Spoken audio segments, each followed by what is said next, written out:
To see if the quality of our food matters more than the quantity, a nutrition professor named Mark Haub designed an extreme 10-week experiment. He restricted his daily intake to 1,800 calories, but those calories came almost entirely from Twinkies, snack cakes, and processed convenience food. After 2.5 months of this junk food diet, he lost 27 pounds and actually improved his blood health markers. Haub proved a frustrating reality for the diet industry. Your body doesn't possess an internal scanner checking if your food is organic or processed. It operates strictly as an energy detector.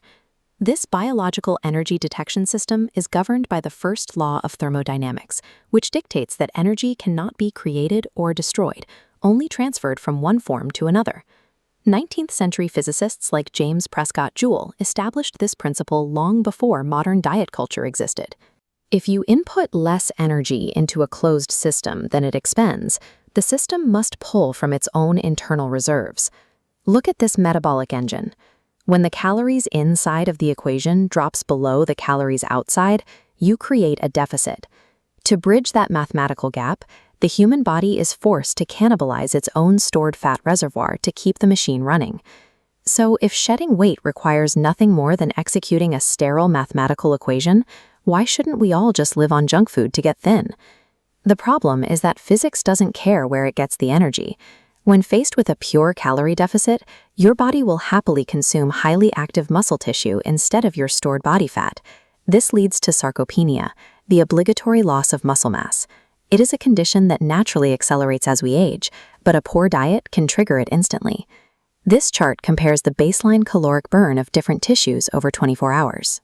Muscle tissue is highly metabolically active, burning significantly more energy just sitting there than fat tissue does.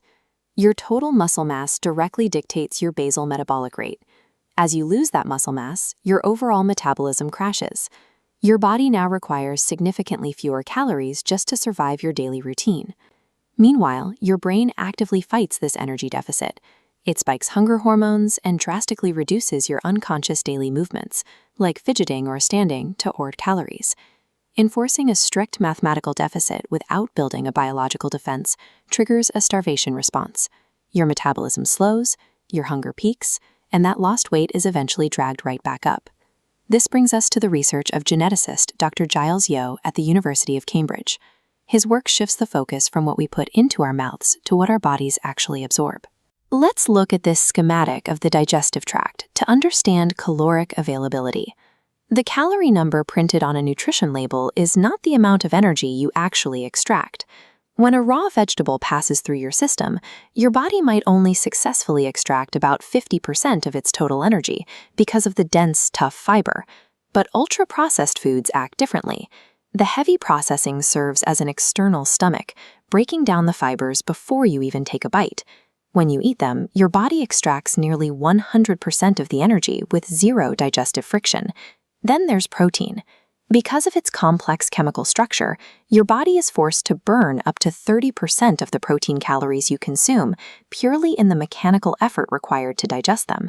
You cannot outsmart the laws of thermodynamics, but because of how human digestion works, biological reality makes all calories decidedly unequal in practice. The most effective strategy uses physics to force the weight loss, but leverages biology to dictate exactly what kind of weight is lost.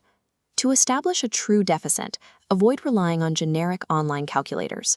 Track your daily weight averages and manually adjust your food intake over a few weeks until you see a steady, consistent downward trend.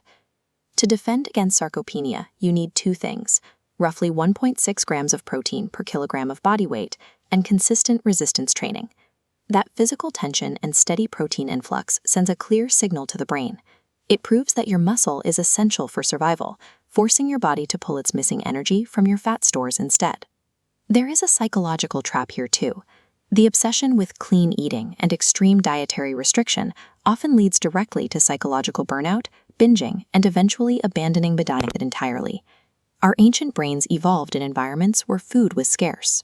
They are biologically wired to overconsume calories when suddenly presented with a hyper-abundant modern environment. Flexible dieting acknowledges this reality. Incorporating a measured allowance of your favorite craved foods is scientifically superior if it keeps you consistent and prevents you from quitting. Weight loss is not a moral test of your dietary purity. It is a thermodynamic transaction. You just need to feed the machine enough protein to stay strong, give it slightly less fuel than it needs, and maintain enough flexibility to never quit.